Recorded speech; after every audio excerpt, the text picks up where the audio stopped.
Voilà.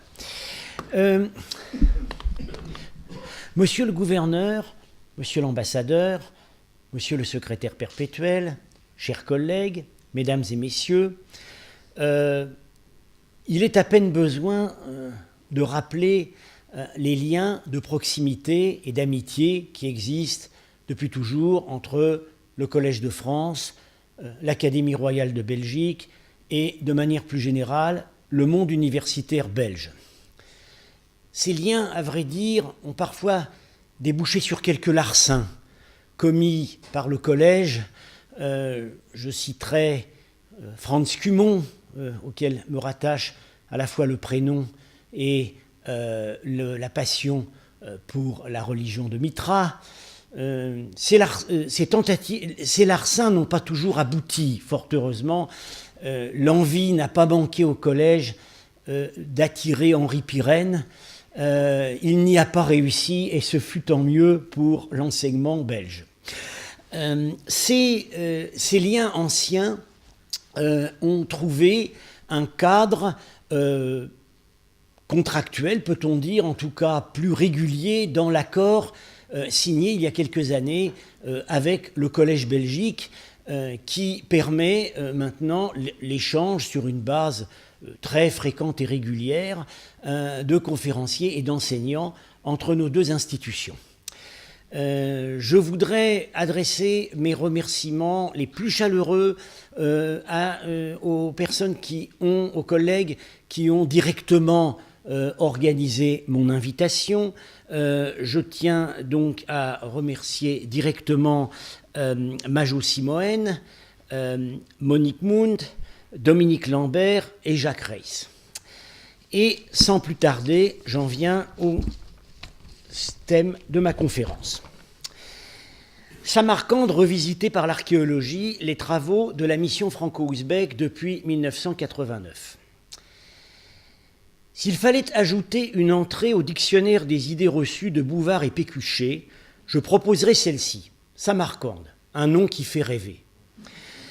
Les archéologues qui fouillent ce site ont la tâche difficile de combler l'attente liée au nom, de donner substance au rêve sans pour autant dénaturer la réalité concrète. On vient de rappeler que Samarcande est un nom poétique. La manière dont le nom se prononçait effectivement à l'époque pré-islamique, Smarkand, l'est moins. Avec mes collaborateurs de la mission archéologique franco-ouzbek de Sogdiane, créée en 1989, je suis l'un de ces archéologues et je vais ce soir vous présenter une partie de nos travaux. La Samarcande qu'affichent les dépliants touristiques doit sa parure monumentale à Tamerlan, qui l'a choisi comme capitale en 1372. Ses successeurs n'ont cessé de l'embellir pendant les 3 siècles qui suivirent. Voici l'un des ensembles emblématiques de la ville, la place du Réguistan, délimitée par 3 madrassas qui furent édifiées entre le XVe et le XVIIe siècle. Mais cette Samarcande avait été précédée par une autre, plus discrète, car désertée après la catastrophe mongole de 1220. Durant les 8 siècles qui se sont écoulés depuis, les structures construites pour l'essentiel en briques crues se sont effondrées sur place et ont fondu sous les intempéries.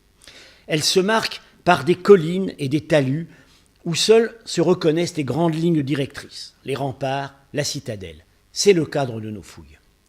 Le plateau où s'élevait la ville ancienne est enserré de toutes parts par la ville moderne et les villages de la périphérie. Je ne sais pas ce qui se passe avec le pointeur, ce n'est pas très grave.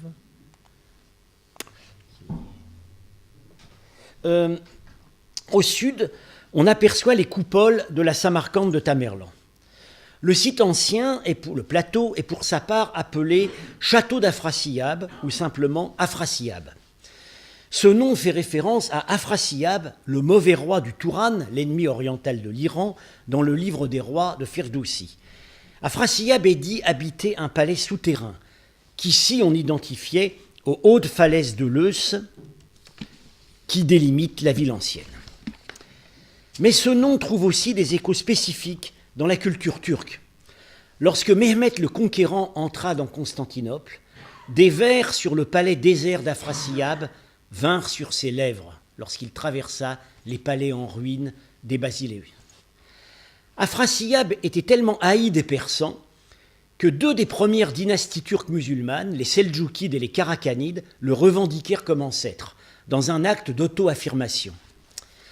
Au contraire des Seldjoukides, qui ne contrôlèrent Samarcande que d'une manière temporaire ou indirecte, les Karakhanides y eurent toujours une branche dynastique établie à demeure, depuis leur conquête du royaume samanide en 999 jusqu'à l'exécution du dernier souverain karakhanide, Othman, en 1212.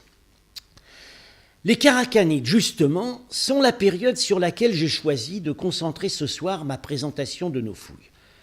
J'aurais pu en choisir d'autres. En 25 ans, nos fouilles ont mis au jour, parmi d'autres choses, le mur d'enceinte édifié au 5e siècle avant notre ère par les conquérants perses achéménides, les premiers bâtisseurs du site. Vous voyez que chaque brique, il y en a des millions, porte une marque de brigade. Une porte fortifiée bâtie par les successeurs d'Alexandre. Le grenier monumental de la garnison grecque qui a péri dans un incendie. En bas. Plusieurs quartiers d'habitation pré-islamiques et deux palais islamiques du 8e siècle. Le palais Umayyad et le palais d'Abou Muslim, dont je serai amené à reparler. Nous avons aussi repris l'étude d'un complexe unique de peinture murale, connu sous le nom de peinture des ambassadeurs, réalisé 50 ans avant la conquête arabe et découvert par nos prédécesseurs à l'époque soviétique. Si j'ai choisi aujourd'hui de présenter la période karakhanide, c'est qu'elle relève de la période islamique, et que l'islam, tel qu'il s'est récemment invité dans notre tragique actualité, tant en France qu'en Belgique, s'est affublé d'un masque hideux, celui de l'inculture revendiquée et de la pulsion de mort. Il importe plus que jamais de montrer que dans sa grande histoire, il avait su en bien des lieux prendre d'autres traits. L'un de ces lieux, ce fut justement la Samarcande des Karakhanides, dont les princes, les artistes et les artisans surent créer, ou plutôt développer, un art inventif, exprimant le goût des plaisirs terrestres et l'empathie pour les créatures, un art où l'humour avait sa place. Je dois admettre cependant que quand nous commençâmes à fouiller le site d'Afrasiab, les Karakhanides n'étaient pas au sommet de nos priorités. L'une des raisons pour cela était que les 2 siècles de leur gouvernement n'avaient représenté qu'une période relativement brève à l'échelle des 17 siècles de l'occupation du site. Jusqu'en 2000, nous n'avions découvert aucun monument spécifiquement karakhanide. Certes, la verrerie et la poterie datant de cette époque se signalaient par leur élégance, mais pas davantage qu'à la période précédente, celle des Samanides. Les restes architecturaux datant de la période karakhanide, qui sont encore visibles en Asie centrale, sont presque uniquement des mosquées et des mausolées, le monument le plus emblématique étant l'immense minaret dit Minare-Kalan de Boukhara, érigé au début du XIIe siècle. Mais à Samarcande même, la grande mosquée du Vendredi fut entièrement rebâtie par Mohammed Khwarezmshah, l'éphémère successeur des Karakhanides, juste avant l'invasion mongole. Et les seuls restes de l'édifice précédent que nous y avons retrouvés étaient des briques incisées, jetées dans les fosses de construction du dernier chantier. En ce qui concerne les édifices princiers, le seul qui survivait pour cette époque était le Ribati Malik, entre Samarcande et Boukhara, un palais plus tard converti en caravansérail. Mal restauré, il est de nos jours réduit à son portail. Comme tous les monuments karakhanides, il est bâti en briques cuites avec un usage très limité de la faïence polychrome, l'impression générale étant plutôt massive et austère. Un tel manque de raffinement paraissait s'accorder avec les témoignages, à vrai dire peu abondants, que les sources écrites nous ont transmis sur la cour des Karakhanides. Malheureusement pour eux, les chroniques qu'ils avaient commanditées ont péri. Leur histoire politique est à la fois confuse et peu connue, malgré les récents progrès dus aux efforts des numismates. Tous les témoignages qui ont survécu dans les textes littéraires reflètent les points de vue de leurs adversaires, mieux traités par la postérité. D'une part, les Ghaznavides d'Afghanistan, d'autre part, les Seldjoukides d'Iran. Les démêlés de Mahmoud de Razna avec Youssouf Qadir Khan, dont le règne avait commencé à Kashgar avant qu'il ne prenne Samarcande et Boukhara et devienne le 5e grand khan des Karakhanides, ont créé un stéréotype qui a trouvé son expression dans la chronique de Gardisi et un peu plus tard dans le livre du gouvernement du vizir seldjoukide Nizam el-Moulk. Gardisi, décrivant la rencontre entre Mahmoud et Kadir Khan, nous dit que ce dernier ne buvait pas de vin, ce qui était alors considéré comme une marque de grossièreté, même pour un souverain musulman. Sans doute, bien que Gardisi ne le précise pas, préférait-il le koumis, le lait de jument fermenté, qui plus tard causera le trépas des successeurs de Gengis Khan et le sauvetage de l'Occident. Kadir fut si impressionné par la magnificence de son interlocuteur ghaznévide qu'il oublia de lui offrir la pierre précieuse qu'il avait préparée. Et confus, il dut la faire apporter par l'un de ses serviteurs après qu'il fut retourné dans son camp. Le lendemain, les deux souverains se revirent, et Gardisi laisse son lecteur comprendre le contraste entre les cadeaux présentés par chacun d'eux. Mahmoud offre surtout des objets précieux, fabriqués dans des régions lointaines, ainsi des tapis arméniens, des étoffes teintes en rose des régions caspiennes, des épées indiennes, des nouveautés de Bagdad. Il y a aussi des animaux, d'une part des chiens et des oiseaux dressés pour la chasse, de l'autre des bêtes de somme, y compris des éléphants, tous équipés de selles incrustées et de palanquins. En face, les cadeaux du souverain karakhanide, bien que non moindres en valeur, consistent presque exclusivement en des produits non travaillés du Turkestan, surtout des fourrures de martre, de zibeline et d'hermine. Les vases sont des outres, les créatures vivantes seulement des chevaux, et énumérés avec eux de jeunes esclaves mâles. Les seules importations exotiques sont l'ivoire de Morse et la soie chinoise. Il est clair que les produits de la civilisation sont du côté de Mahmoud de Razna. Pour sa part, Nizam el-Moulk cite les paroles du calife, appelant le karakhanide un Turc étranger et ignare, et ceci bien que son livre fût dédié à un autre Turc, le sultan seldjoukide Malik Shah. Il raconte aussi que Mahmoud, jaloux des titres conférés par le calife aux Karakhanides, envoya une espionne à Samarcande, afin de prouver que les décrets de Bagdad y étaient utilisés comme papier de brouillon. Je dois admettre que tel était notre état d'esprit concernant la cour karakhanide. Mais tout changea à partir de notre campagne de fouilles de 2000. Cette année-là, notre collaborateur russe Yuri Kariev, maintenant chercheur au CNRS, avait entrepris de terminer la fouille d'un palais abbasside occupant le plateau au pied de la citadelle. Ce palais avait été bâti par Abou Muslim, l'organisateur de la révolution abbasside, devenu ensuite gouverneur indépendant du Khorasan, avant que, bien entendu, les Abbassides ne le fassent liquider.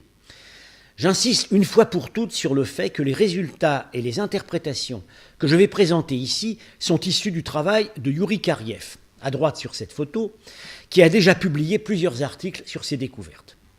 En 2000, donc, dégageant le côté nord du palais, qui avait été abandonné et remblayé au début du Xe siècle, il se rendit compte que la surface nivelée avait porté un pavillon, livrant de la céramique caractéristique de la période karakhanide tardive. Les minces murs de briques du pavillon avaient été intentionnellement abattus au moment des préparatifs du siège mongol de 1220 et leurs débris étaient bourrés de fragments écrasés de plâtre peint, parmi lesquels furent immédiatement reconnus des figures humaines et animales. Ici, des chiens. J'y reviendrai. Le pavillon mesurait 12 mètres sur 12 et nous nous aperçûmes bientôt que le décor peint avait entièrement couvert ses parois intérieures. Il fallut 5 campagnes pour sortir tous les fragments, au nombre de 600. Ils étaient de taille variée, le plus souvent petits. Certains étaient tombés face au sol, d'autres face en haut. Par endroits, on comptait plus de 10 fragments superposés. Les restauratrices de l'Institut d'archéologie de Samarcande firent un remarquable travail avec l'assistance de la spécialiste française Géraldine Frey, à droite sur la photo. Nous pouvons dire à présent que 30% environ de la composition totale est sauvée, une proportion qui va bien au-delà de nos premiers espoirs.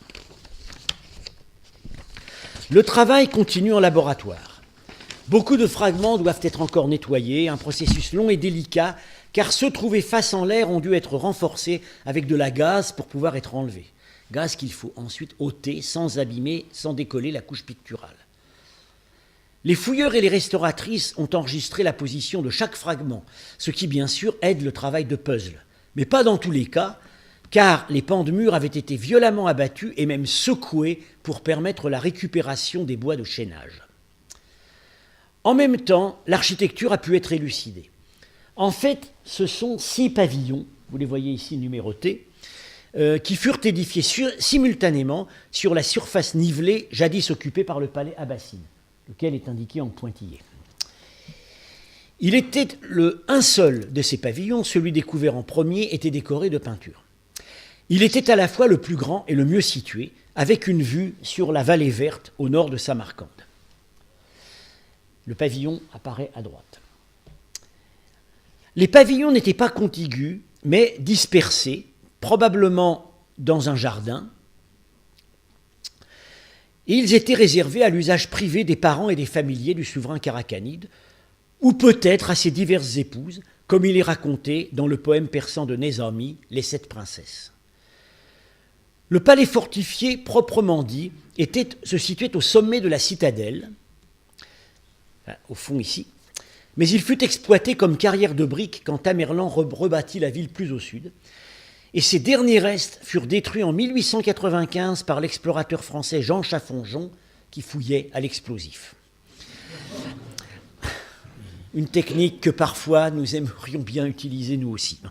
La situation privilégiée du pavillon aux peintures et le répertoire de celle-ci, auquel je vais maintenant venir, suggèrent fortement qu'il était réservé au souverain lui-même et à ses réceptions privées. Le pavillon consiste en une cour ouverte, dallée de briques, avec un puisard au milieu. Cette cour est ceinte d'une profonde véranda, elle aussi dallée, avec un toit porté par 4 colonnes de bois. Un retrait s'ouvrait au milieu du mur est, en haut à droite sur la photo, avec une banquette maçonnée où très probablement s'asseyait le souverain.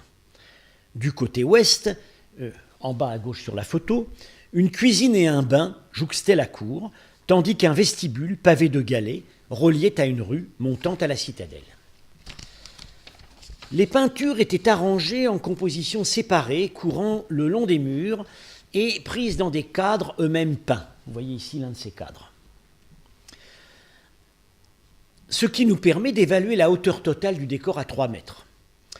Au mur est, ces cadres peuvent nous servir de gabarit pour reconstituer l'économie générale de la composition. Un autre repère est fourni par les bandeaux épigraphiques, mais les fragments sont trop épars pour permettre de lire plus que quelques mots. Sur ce fragment, en arabe, on lit « Wal baqa il sahibi » « longue vie à son maître », une formule de vœu bien connue qui apparaît sur des objets plus souvent que sur des murs. Une première catégorie de sujets, la plus importante par la surface qu'elle couvre, célèbre les plaisirs de la vie aristocratique. Voici 2 oiseaux fantastiques, à demi cachés dans un décor floral, lui-même parcouru par une inscription persane. On lit les mots « Rose comme edel baroyad » « Voici que vient le jour du désir du cœur ». Comme cette séquence de mots apparaît ailleurs, on peut supposer qu'il s'agit d'un poème à refrain qui courait sur un ou plusieurs murs. Des oiseaux se retrouvent en d'autres endroits.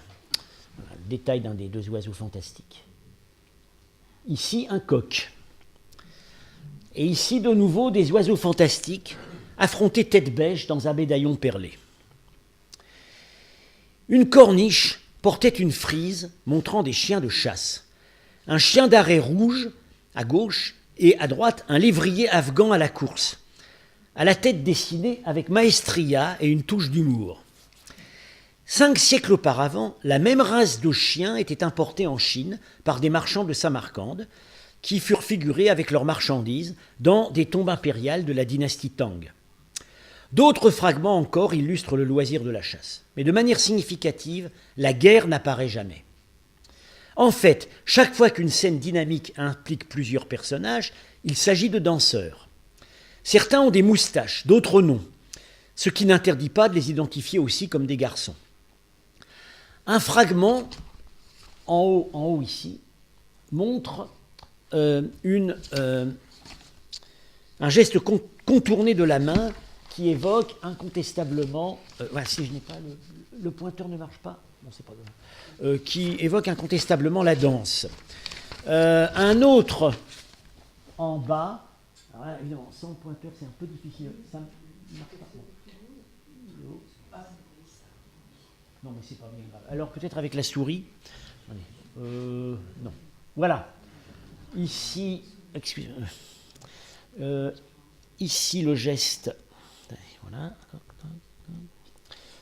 Le geste de la main. Voilà. Voilà. La paume de la main du danseur relevée, comme dans les danses aujourd'hui en Asie centrale. Le bras, le visage, enfin le cou, et la tunique. Et en bas, un couple de danseurs séparés par une fleur de lotus, et voilà le pied nu ici, vêtu de pantalon blanc, et l'autre pied a la plante tournée vers le spectateur. Donc c'est exactement les danses qui sont encore pratiquées aujourd'hui. D'autres figures humaines sont à plus grande échelle, aux 2/3. Contrairement aux précédentes, elles ne se trouvent pas dans des compositions à plusieurs, mais elles sont chacune serties dans un cadre, et leur signification ne peut que se comprendre que dans l'entier contexte du mur. L'un de ces personnages était tombé presque intact de l'extrémité gauche du mur est. C'est un archer turc. Il présente une flèche en esquissant une génuflexion. Voilà la flèche tenue par l'empennage. Les longues tresses et le bonnet pointu sont caractéristiques des Turcs d'Asie centrale. Sa robe, probablement en soie, est entièrement décorée de motifs foliés inscrits dans un rinceau. Il porte un arc sous son bras gauche. Dans la reconstruction graphique que nous proposons, le mur est pouvait contenir 3 autres figures du même format, alternant avec 3 niches, dont celle au centre pouvait accueillir le souverain en personne. Probablement, les 4 personnages debout à ses côtés, probablement les 4 personnages peints étaient tournés vers lui et remplaçaient symboliquement les dignitaires debout aux côtés du souverain quand il tenait audience. De tels dignitaires, tenant chacun le symbole de sa fonction, sont mentionnés dans plusieurs textes et reproduits sur des miniatures plus tardives, comme celle-ci, figurant des rois légendaires de l'Iran, en bas, oui, personnages qui tiennent divers objets symboliques, et aussi sur des vases en métal d'Iran et d'Égypte. Le texte le plus précis est la description par Aboul Fida des funérailles de Muhammad Kharzem Shah, qui avait éliminé le dernier Karakhanide avant de succomber 8 ans plus tard dans sa fuite devant les armées mongoles. Le texte mentionne, assistant aux funérailles, le surintendant des magasins, le gardien des étriers, le maître des robes, le secrétaire, le maréchal, le héros et le porteur d'armes dont l'attribut spécifique est un arc, ce qui correspond précisément à l'archer turc de la peinture. Il existe une autre scène de cour sur le mur nord et qui, elle, inclut le souverain, mais avant de l'examiner, nous devons considérer un étrange motif qui se trouve auprès d'elle. À la différence de tous ceux que nous avons reconnus, celui-ci est à caractère mythologique. Il s'agit d'un aigle gigantesque perché sur une montagne. Et ici, les cerfs et dessous les rochers. Alors, cette montagne, la ligne de végétation au premier plan suggère que la montagne se situe à un horizon lointain. Et devant la montagne repose une créature hybride. Elle a un visage féminin de profil, vous voyez, avec de longues boucles, et derrière, une espèce de bosse recouverte d'écailles ou de facettes et qui était peinte en vert. La crête qui relie le cou et la bosse indique qu'ils appartiennent à la même créature. Voilà.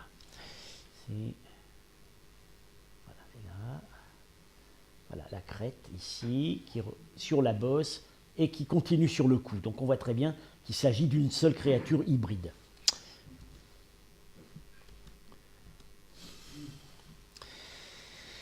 Il ne s'agit donc pas d'une harpie, un motif familier dans l'art islamique et que nous allons trouver dans la scène suivante. Ça n'est pas une harpie parce que si c'était une harpie, elle aurait des ailes. Or ici, elle a une espèce de carapace de tortue ou en tout cas une carapace dans le prolongement de la tête. Qui peuvent être cet aigle et cette créature ? Bien qu'il n'existe aucun parallèle iconographique complet, on peut formuler des hypothèses. Des légendes islamiques transmises en arabe, en persan et en turc mentionnent la montagne Kaf, située à l'extrémité nord du monde. Elle est parfois décrite comme une émeraude, intéressant puisque la bosse est peinte en vert, et parfois décrite avec une face féminine, que nous avons ici. Cette montagne est associée au Simorgh, l'oiseau géant qui recueillit Zal, père du héros Rostam, et qui est aussi considéré comme un conseiller des rois. Dans les miniatures persanes du XIVe siècle, le Simorgh est figuré. Alors, voilà. Dans les miniatures persanes à partir du XIVe siècle, le Simorgh est figuré comme un phénix chinois. Ainsi, sur cette image, où il transporte dans son nid de montagne le bébé Zal, caractérisé par ses cheveux blancs. Cependant, avant que le modèle chinois ne s'impose, il semble que le Simorgh pouvait être représenté d'une manière plus naturaliste. Sur ce manuscrit persan des années 1330, le Simorgh, nommé dans le poème, se trouve... voilà, il est ici. Et il a l'aspect d'un rapace auquel on a... C'est un hybride. C'est un rapace auquel on a ajouté la crête et les plumes d'un coq. Il est probable que dans les siècles antérieurs, on avait figuré le Simorgh comme un aigle géant, ce qui correspond en fait au sens étymologique du nom. On a récemment proposé de le reconnaître sous cette forme sur un plat d'argent sassanide. On doit aussi rappeler que chez les Turcs, l'oiseau noir, karakouche, traduit aigle dans les anciens dictionnaires, joue un rôle important dans la symbolique politique. Le mot kara, noir, était associé à la fois à la direction du nord et à la suprématie politique, ce qu'exprime le nom même de la dynastie karakhanide, littéralement les Khanes noirs. Le Simorgh est parfois associé ou identifié à deux autres oiseaux mythiques, Anka et Homa. En explorant le corpus limité qui nous est parvenu de la poésie de cour karakhanide, Yuri Kariev a découvert un poème persan de Souzani de Samarcande, dédié au souverain karakhanide Massoud ibn Hassan, qui régnait à Samarcande dans les années 1160. Souzani s'adresse à son patron en ces termes. Je cite. « À la vue de la corde et du crochet de ton arc, Anka se réfugie derrière Kaf, tel un faisan dans le taillis. Quand tu chasses la tempête des plumes de ta flèche de peuplier blanc, chasse Anka de Kaf et le souffle dans le désert. L'ombre de ta justice, ô impérial souverain, est l'ombre de Homa sur les pays du Touran. » Dans un autre poème, Souzani s'exclame « La massue du roi, le crochet de son arc et l'anneau qu'il a au pouce sont comme le vent et l'aigle. » On peut constater que les principaux éléments présents sur la peinture se retrouvent dans les images poétiques de ce poème. La montagne Kaf, l'aigle géant, à quoi il faut ajouter la flèche du roi sur la composition voisine à laquelle je vais maintenant venir. Du point de vue de la symbolique politique, cette composition est de loin la plus importante de toutes celles du pavillon. 5 personnages au moins participent à cette scène statique. Le souverain, assis jambes croisées au centre de la composition, est d'une taille supérieure à tous les autres et sa position frontale ne se retrouve avec aucun des autres personnages du pavillon. Comme le porte-arc que nous avons précédemment rencontré, c'est un Turc, reconnaissable à son bonnet pointu et à ses longues mèches ondulées tombant de part et d'autre du cou. Il ne porte pas d'arc, mais comme l'autre, il tient une flèche par l'empennage. Il existe plusieurs parallèles iconographiques à cette image du souverain archer, la plus remarquable étant le portrait de Badruddin Loulou, souverain turc de Mossoul, au frontispice du fameux Livre des chansons, peint en 1218. Mais voilà, il tient aussi, vous voyez, l'arc par l'empennage. Enfin, il tient à la fois l'arc et la flèche. Mais la robe de notre personnage, entièrement couverte d'un motif de harpie nimbée, voilà un détail de la robe, sur un arrière-plan floral, est bien plus exubérante. 2 dignitaires se tiennent de part et d'autre du trône. Celui à gauche, un jeune Turc à l'index levé dans un geste de déférence, il a des longues boucles, on voit bien que c'est un Turc, Et celui de droite, mal conservé, en fait peu visible sur cette image, qui a une longue barbe et dont on peut penser qu'il représente le grand vizir. Donc on aurait de part et d'autre l'élément militaire et l'élément civil de l'administration. Plus haut derrière le trône, d'autres personnages sont engagés dans des activités moins solennelles. À gauche, un Turc dont le visage manque, mais bien reconnaissable à ses longues boucles, que vous voyez ici, tente une grenade à une dame qui caresse un chat. Un tel mélange de solennité et de familiarité anecdotique caractérise le seul roman karakanide en prose qui nous soit parvenu, le livre des 7 vizirs, composé à Samarcande vers 1160 par Muhammad Zahir Samarcandi, qui était le grand chancelier du souverain Massoud ibn Hassan. Dans le cas présent, ce geste de présentation d'une grenade n'est pas un geste de séduction, qui serait tout de même assez saugrenu, juste derrière l'époux sur son trône. Mais c'est plutôt un vœu pour la naissance d'un enfant, la grenade fonctionnant ici comme symbole de fécondité. Le meilleur parallèle à la composition d'ensemble est une miniature d'un manuscrit d'époque mongole du palais de Topkapi à Istanbul.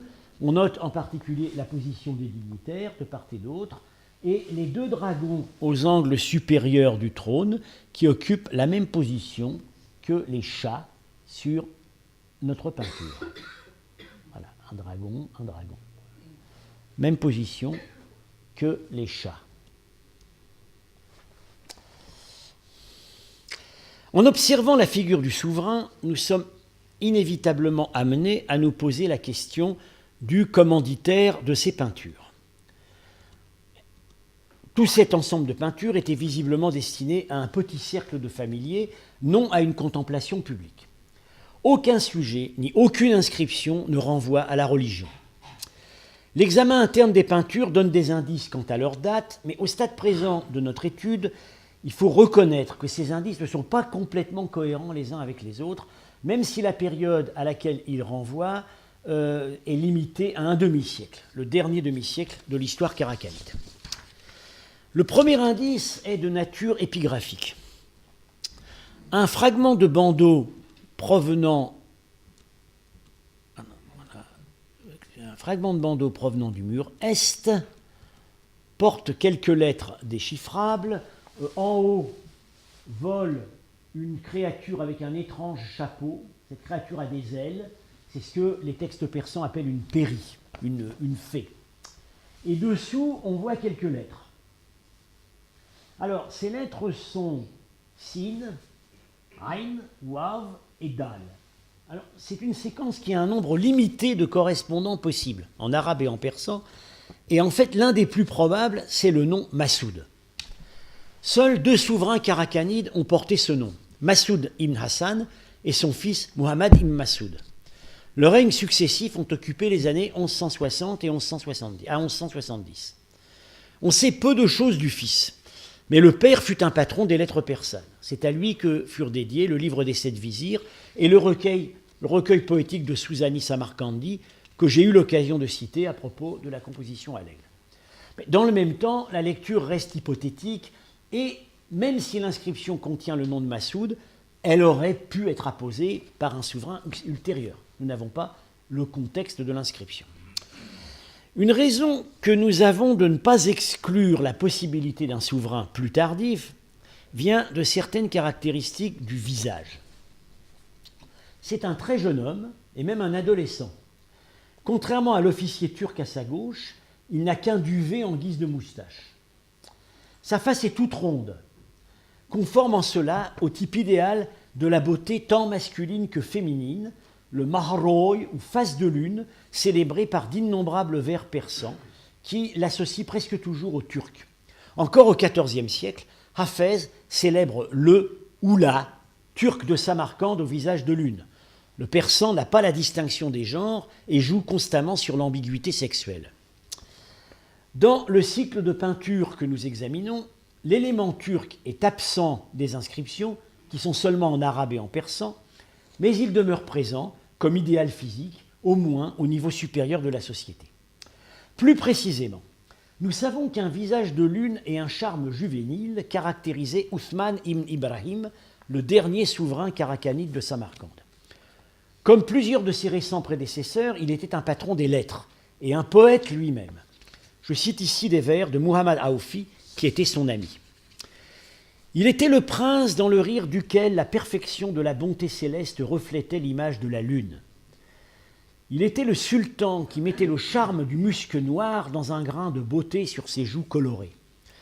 Il avait la beauté de Joseph, la grandeur royale de Salomon, la magnificence et la vaillance de Ali, la bienveillance et le nom du calife Othman. Pour sa part, le chroniqueur arabe Ibn al-Athir, qui vivait dans le lointain Irak et n'avait aucune raison de flatter Othman, écrivait que par son visage, il était le plus beau des hommes. Une autre caractéristique du portrait mérite l'attention. Il a été méticuleusement mutilé. Non seulement ses yeux ont été grattés, mais son cou a été coupé 2 fois. D'une part avec un couteau en bas et d'autre part avec un rouleau indenté à pâtisserie au-dessus.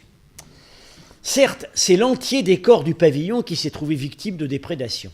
Certaines parties seulement furent préservées, tandis que la plus grande partie de la surface fut recouverte d'un badigeon sur lequel furent apposées d'autres peintures à caractère purement décoratif.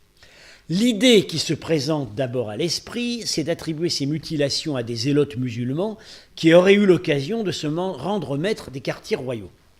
Mais, si tel avait été le cas, on s'attendrait à ce que tous les visages humains aient été défigurés, alors que seuls le furent le souverain et les principaux dignitaires, et que seul le souverain fut décapité. On doit donc donner à ces mutilations une signification personnelle ou politique plutôt que religieuse. Si l'on recherche un contexte où cela a pu se produire, on pense en premier lieu aux événements qui se produisirent à Samarcande en 1212.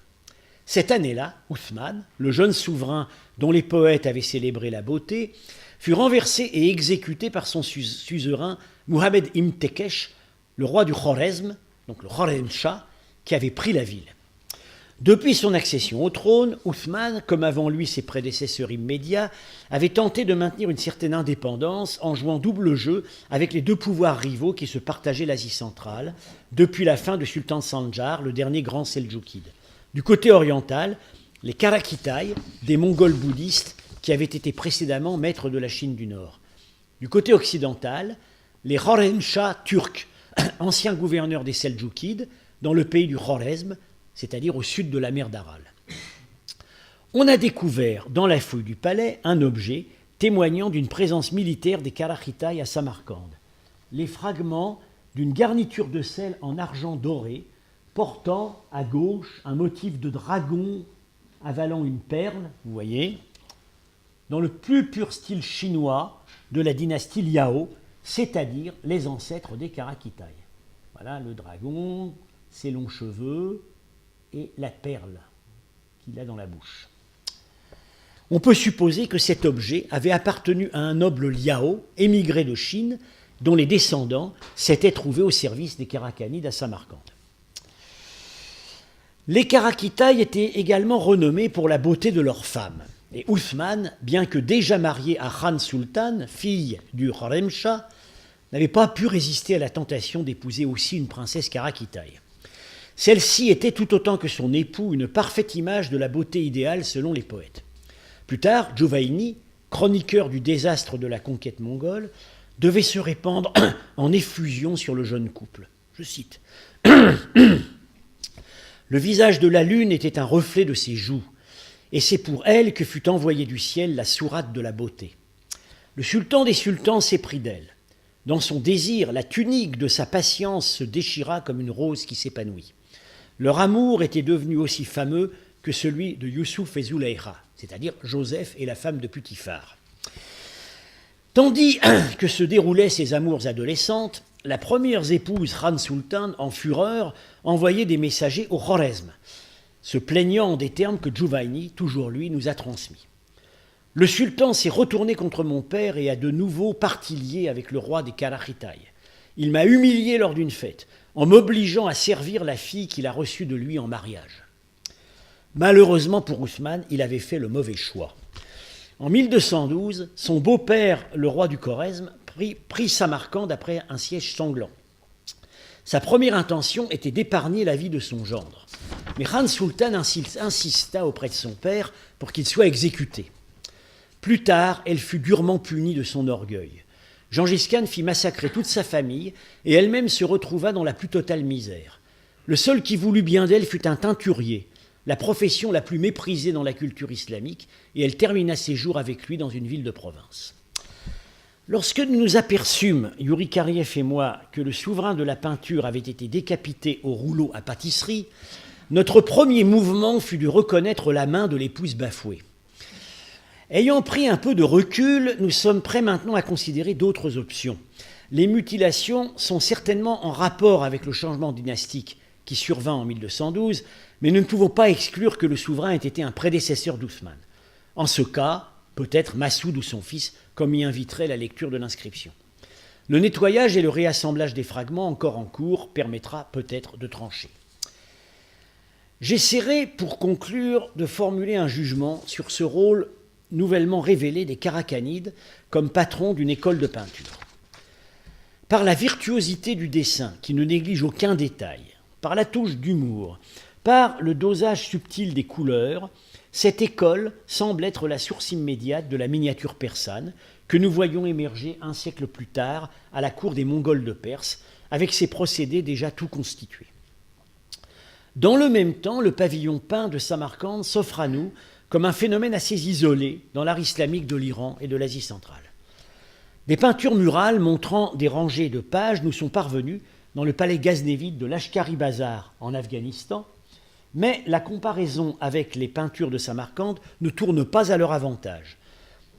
Raides et massives, elle semble démentir le raffinement dont se prévalait Mahmoud de Razna vis-à-vis du souverain de Samarcande. Il est vrai que les peintures de Samarcande sont postérieures d'un siècle et demi au moins à celles de Lashkari Bazar, ce qui ouvre la possibilité d'un développement propre à la culture karakhanide tardive.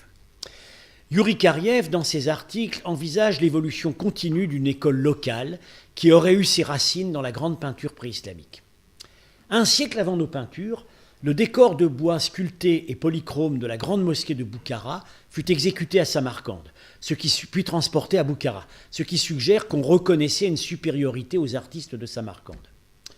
Mais à supposer qu'une grande école de peinture ait déjà existé dans les cours samanides du Xe siècle, aucune trace n'en a survécu en Asie centrale, les seuls restes connus de peinture samanide étant à Nishapur, dans l'Iran oriental.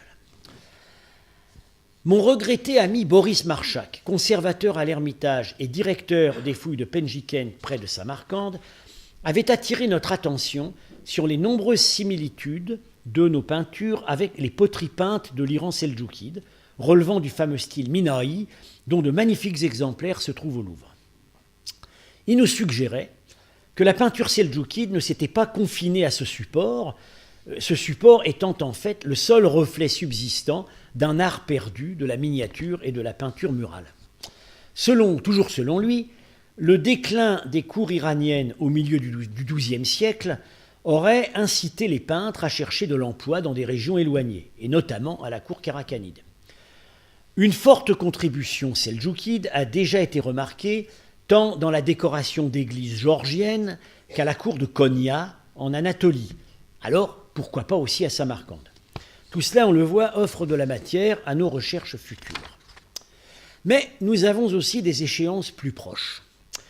En tant qu'archéologues, nous avons fait ce que nous devions faire.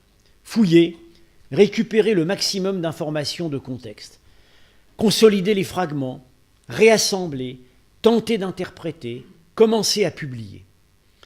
Cependant, dans le contexte actuel des coopérations archéologiques internationales, les obligations ne s'arrêtent pas là. Nous devons aider le musée de Samarcande à obtenir des moyens décents pour exposer ses œuvres et pour assurer leur bonne conservation dans la longue durée. Nous devons aussi prêter attention à toute occasion de les faire mieux connaître du grand public, notamment chez nous, car le contribuable est en droit de savoir quels sont les résultats des fouilles qu'il a financées, même fort loin. Le musée du Louvre vient de lancer l'enthousiasmant projet d'une exposition qui pourrait s'intituler « Samarcande et Boukhara, l'âge d'or, 6e, 13e siècle de notre ère ». On peut espérer qu'elle prendra forme à l'horizon 2018. Et bien entendu, les peintures de Samarcande y trouveront leur juste place. Chers auditeurs, chers collègues, vous y serez attendus nombreux. Je vous remercie.